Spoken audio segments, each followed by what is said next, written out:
Okay, so good day everyone. Today we will be discussing lesson 3 of chapter 1, which is the Fibonacci sequence and the golden ratio.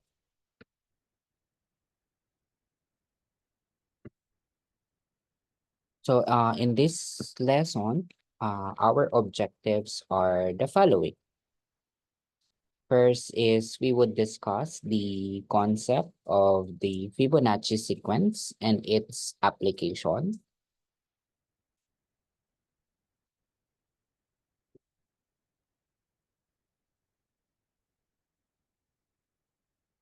Second is we would establish the relationship between the Fibonacci sequence and the golden ratio. Investigate the relationship of the golden ratio and Fibonacci sequence in the world and determine the application of golden ratio in arts and in architecture. So first, when we talk about sequence, a sequence is an ordered list of numbers. So it means there is a pattern. Okay, so those numbers are what we call term, and they can be a repeated value. So they were arranged in a particular set that follows a certain or definite rule. Like for example, the sequence of by twos. It means for you to get the next number or the numbers included on that set are divisible by 2, such as 2, 4, 6, 8, 10, or by 5, 10, 15, 20, and so on and so forth. There are actually a lot of types of sequence that we can think of. We have the arithmetic sequence, the geometric sequence, and the one that we will be discussing today is what we call the Fibonacci sequence. Okay, so the Fibonacci sequence is formed, or the rule in a Fibonacci sequence is by adding the last two numbers of the sequence. We may begin with 0, 1. Some books starts with 0, 1, and other books starts with 1 and 1. Okay, so that is the Fibonacci sequence. Now, it was written or it was discovered by Leonardo Pisano Bigoglio in 1170 to 1250, also known as Fibonacci or the son of Bonacci. Okay, so during his time, around 1200 AD or after Christ, he wrote a book entitled Liber Abaci, or the Book of Calculation. Okay, so in this book, it contains arithmetical texts that concentrated primarily on financial computations and the use of the Hindu-Arabic number, or the one that we are familiar with, the symbols for 0 to 9. Okay, so he is the person who promoted the use of the Hindu-Arabic numbers. So in the book, Liber Abaci, there was a problem that was highlighted. That was the origin of the Fibonacci sequence, which was the rabbit problem. So the rabbit problem states that a certain man had to put a pair of rabbit in a position surrounded by a wall on all sides. So the question is, how many pairs of rabbits can be produced from that single pair of rabbit in a year, wherein it is expected that the new pair of rabbit will breed or will have babies on the second month onwards. Okay, so looking at the illustration, let's say a person bought a pair of black rabbit, which are baby rabbits. Then coming next month, by January, that baby rabbit became an adult. The following month, the adult black rabbit gave birth to a baby red rabbits. The following month, March, it gave birth to baby blue rabbit. And then the baby red rabbit became an adult. So basically, we have 3 pairs of rabbit now. By the following month, April, black rabbit gave birth to baby brown. Uh, adult red rabbit gave birth to baby green rabbits, and the baby blue rabbit became an adult. So we have 5. Then following by May, uh, the original black rabbit gave birth to a pink rabbit. This one. The red rabbit gave birth to an orange rabbit. The baby green rabbit became an adult. The adult blue rabbit gave birth to a gray rabbit. So basically, there are 1, 2, 3, 4, 5, 6, 7, 8 rabbits. So you would notice that uh, the number of rabbits adding up to the original or to the preceding number is based on the sum of the previous 2 numbers. So let's say in December we have 1, January 1, so 1 plus 1, we have 2. Then 1 plus 2, we have 3 by March. Then 2 plus 3, we have 5 by May or April rather. And then 3 plus 5, we have 8 rabbits by May. So the question now is, how many rabbits would you think are there after uh, 1 year? Okay, so if you continue the sequence, we would get 377 pair of rabbits, okay, which is actually illustrated on the module that I gave to you. Leonardo of Pisa or Leonardo Pisano Bigolio discovered this series of numbers which are have a fascinating pattern. Imagine you just need to add the 2 previous number to get the next one. Okay, so from this fascinating pattern, um,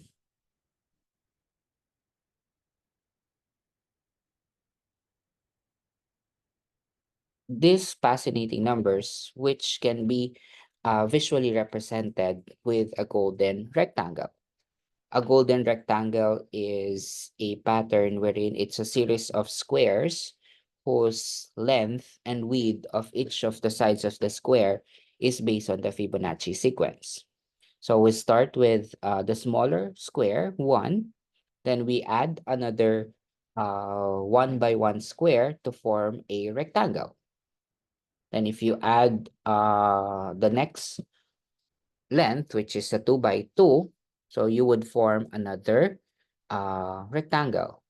As you continue, you would notice that it's a rectangular form. Okay, so this is what we call the golden rectangle.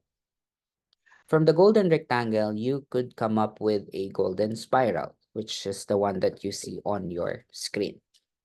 Okay, Fibonacci sequence are actually shown in nature. So they said that the Fibonacci sequence is the number system of our nature. Okay, for instance, the number of petals on flowers.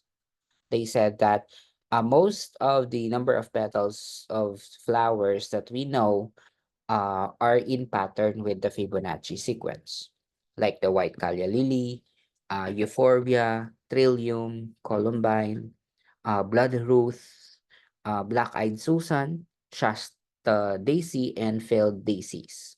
So you notice the number of petals are numbers that are included in the Fibonacci sequence. Another thing are the sunflower seeds conveys the Fibonacci sequence, as well as the pineapple, the spiral form of the eyes of the pineapple. So they are in pattern with the Fibonacci sequence. On the other hand, we have what we call the golden ratio, which was first known as divine proportion.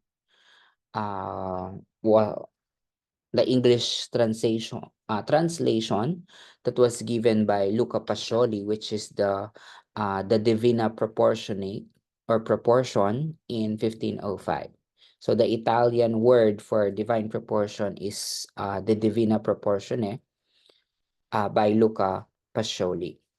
Okay, so in the sketches of Leonardo da Vinci, like the five Platonic solids, which are the cube, tetrahedron, and so on, he mentioned that there is a golden section or section aurea in Latin. Okay, so again, Luca Paciano stated that golden ratio in Italian as the Divina Proportione or the divine proportion, while Da Vinci mentioned that in Latin, it's the golden section or section aurea. Okay, so remember this one. So in arithmetic or in mathematics, uh, if their ratio is the same from their sum to greater than the two quantities are in golden ratio. So basically, the golden ratio is expressed in a equation in which A, or the longer side, which is greater than the B, or the shorter side, if you add or if you divide them, so longer side divided by shorter side is also equal to the entire length of the line divided by the longer side A. And you would get a approximate value of 1.618033987. So there is a continuing values after 7. Okay, so and it is represented by the Greek letter phi, the one that you see on your screen, capital letter phi. Okay, so once you saw the symbol phi, it means that the value is 1.618033987. The next one is the relationship between the golden ratio and the Fibonacci sequence. So the golden ratio has a significant relationship between the numbers in the Fibonacci sequence or series. So one is in a form of a spiral pattern. Okay. Uh, Again, Fibonacci sequence was discovered by Fibonacci, and it is believed that the relationship between the Fibonacci sequence and the golden ratio is asymptotic, or they have a ratio asymptotically. It means that if you divide the bigger number, or if you divide the two consecutive numbers, wherein the bigger number is your numerator and the smaller number is the denominator, if you do that continuously, you would get a result that is approximately or closely equal to 1.618, or but it will never be equal to 1.618. Okay, so again, it is closely enough to 1.618. However, it's not going to be equal to 1.618. So that is what we mean by asymptotically. In short, just like what they're saying, pinagtagpo, they can be closer to one another, but hindi sila itinadhana, wherein they will not have the same value. They would not meet on 1.618. Okay, so again, the relationship between the Fibonacci sequence and the golden ratio is asymptotically, or they have a asymptotic relationship. So the quotient of the two Fibonacci sequence is or will approach 1.618, but it will never be equal to 1.618. Next one is geometrically speaking, we can represent golden ratio using the golden rectangle that I've discussed earlier, as well as the golden spiral. So as you can see on the table or on the figures. So golden ratio in nature. As one of the numbering systems of nature, we see arrangements and structures assembling to Fibonacci sequence or golden ratio. Like the leaf arrangements of the plants, which evokes or depicts the golden ratio, up to the structure of the outer space, it's all about golden ratio. Example, like plants, they have distinct characteristics wherein the sequence of the number of leaves on each of the stems are in pattern with the numbers in the golden ratio.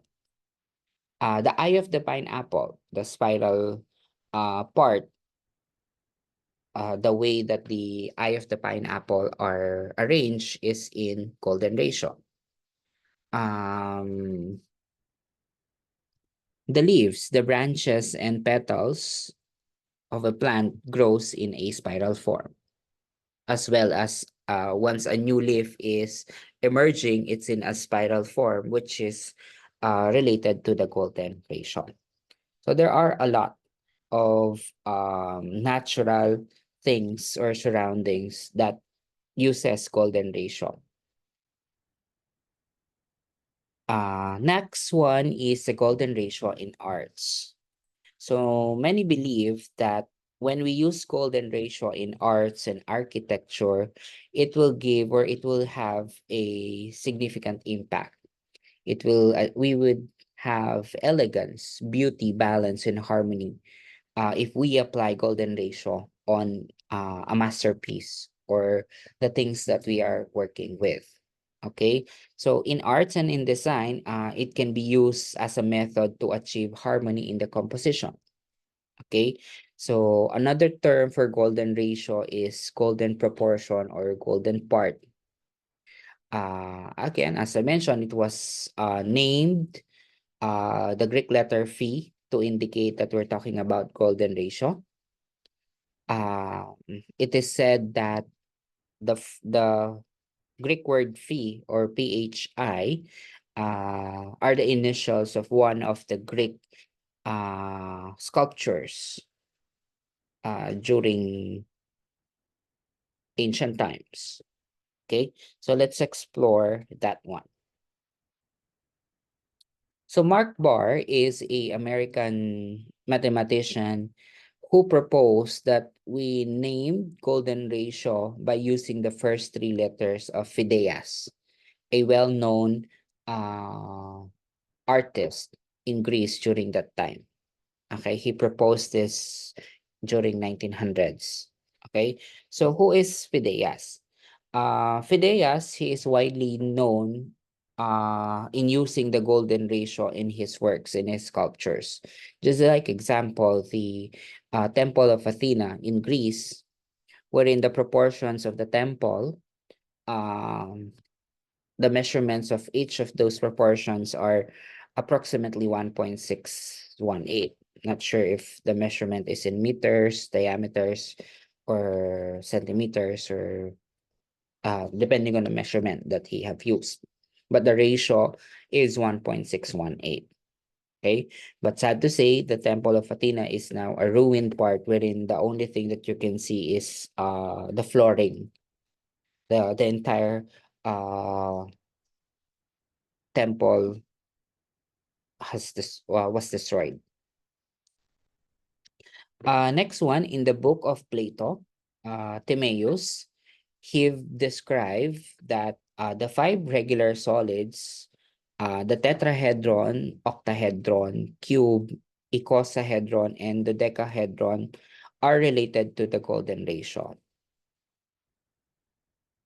Euclid also mentioned or gave definition about golden ratio, which is the dividing line in the extreme and mean ratio in his book, The Elements. So he wrote the book Element, and one of the things he mentioned is about the golden ratio.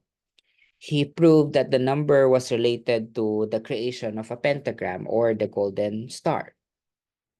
Okay, so the golden ratio is any intersection of the edges or part of the golden star or the pentagram. Okay, So golden ratio is the ratio of the length of the shorter segments to the segment bounded by the two intersecting line. Okay, so this is the golden ratio according to Euclid. The again, the golden star or the pentagram is associated with golden ratio. The works of Leonardo da Vinci, also known as Leonardo di Ser Piero da Vinci, or popularly known as Leonardo da Vinci, um, in his inventions, paintings, sculptures, architecture, or he is known for his paintings, sculpture, architectural design, science, music, mathematics, and many more. It was believed that he used golden ratio to define the fundamental proportions of his work, okay, or the segments of his works. Some of the creations of Leonardo da Vinci believe that there is an element of the golden ratio, such as the Vitruvian Man, the Mona Lisa, uh, the Last Supper, and the unfinished painting, which is the Saint Jerome in the Wilderness. Okay, so it was believed that these four masterpieces of Leonardo da Vinci, it was believed that he used golden ratio for the proportions. Another artist is Michelangelo. His full name is Michelangelo di Lodovico Simon, or in short, Michelangelo. He is a painter, an architect, a poet, an engineer during the Renaissance period. Okay, so he is known for his masterpiece, which is the creation of Adam, wherein it can be seen on the ceiling of the Sistine Chapel. You know, where the place where Catholic cardinals vote to elect a new pope. And so that's the Sistine Chapel. As well as in his painting, The Holy Family, he used the pentagram or the golden star, which was mentioned by Euclid, is something to do with the golden ratio. We also have Raffaello Sancho da Urbani. His works, such as the School of Athens, the divisions between the figures on the paintings and the proportions are distributed using golden ratio. We also have the crucifixion, okay, that depicts the crucifixion of Christ together with Mary and Joseph. It shows that uh, he used the golden star to allocate the proportions. Then we also have the self-painting of Rembrandt Harmenson van Rijn. He is a Dutch painter. Then we also have um,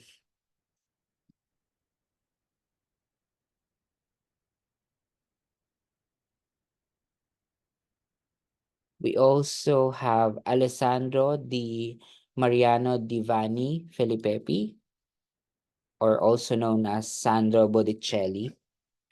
His painting, The Birth of Venus, it is mentioned that uh, there is the element of golden ratio on the height of Venus's body. Okay. Then we also have George Pierre Seurat, a French painter during the post-impressionist era. His paintings that includes the Batters of Assenaire, that's the first one. The middle one is the Bridge of Courbevoie. And the last one is A Sunday on La Grande Jatte. It appears that he applied golden ratio to define the horizon and to place points of intersection to create balances. Then we also have Salvador Domingo Felipe Jacinto Dali, or Salvador Dali. Uh, his masterpiece is The Sacrament of the Last Supper, which is inspired by Leonardo da Vinci's The Last Supper. So you would notice that the angels in front, the positions of the angels in front are something to do with the golden ratio. In architecture, some architects or engineers have used golden ratio in some of the famous um, sites, like in the Pyramid of Giza, according to studies that the golden ratio was used to construct the Pyramid of Giza. So there is a proof which is the Ams Papyrus in Egypt. It was believed that the length of each sides of the base is to 756 feet with the height which is 481. It is said that if you divide the height or the base to its height, it is around 1.5717, which is similar or close to the golden ratio. We also have Notre Dame, a Gothic church in Paris. They mentioned that the number of the main architectural proportions are based on golden ratio. The construction of Taj Mahal, architects use golden ratio to complete it. The order and percentage of the Taj Mahal arcs, the main structure continues to decrease proportionally using the ratio. Okay, so did you know, just a trivia, Taj Mahal is not a temple, it's not a church or palace, it's a mausoleum, wherein one of the favorite wives of their Raha was buried. The next one is the Eiffel Tower in Paris, which is made of iron lattice. It was built and named after its builder, Alexandre Gustave Eiffel. They believe that the base is wider as it narrows down the tip following the golden ratio and also the height. Okay. As you all know, today, golden ratio is usually a concept that is applied in arts, design, and architecture. And as I mentioned earlier, if we use the golden ratio, you would achieve elegance, harmony, and beauty in your masterpiece. Okay, so if you will be doing a design, consider using golden ratio.